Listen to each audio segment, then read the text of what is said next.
It's a hardball world, son. We've got to try to keep our heads until this peace craze blows over. Aye, aye, sir.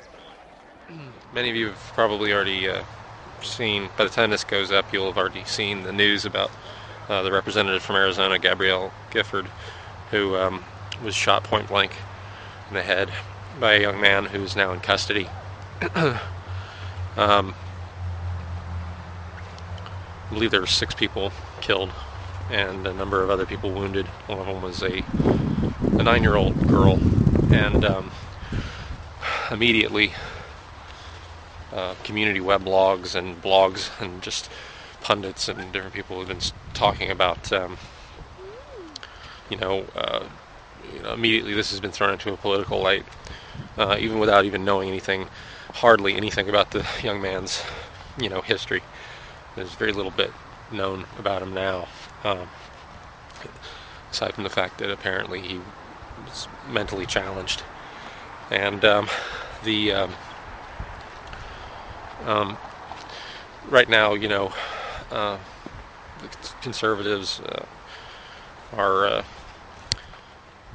trying to approach this, in a way of, sort of damage control, and not without reason.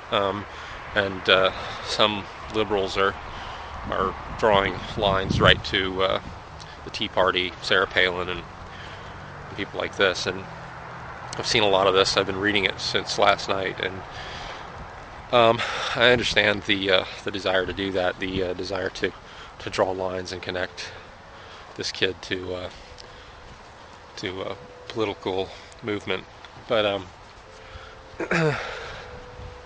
I don't know that you can necessarily. We don't know enough about the guy right now, but one thing I can say is that the thing that's frightening is beyond the event, because it may turn out that this kid doesn't have anything to do with the Tea Party. I mean, he really could just be a lone gunman. He really could just be a nut. What's really troubling to me, though, is the people I've talked to who've already encountered people who've been owning this, saying things like, well, it was God's will, she had it coming. You can go and look at people's blogs, different far-right blogs that are, I'll link one in particular down, where they're basically saying that this is good in some way. This is, they're not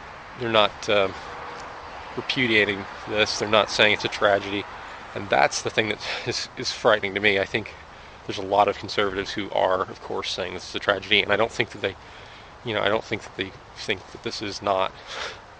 But it's just, we live in an atmosphere of such polarization between people that I don't believe 10 years ago you would have been able to find so many people that were willing to say, yeah, good.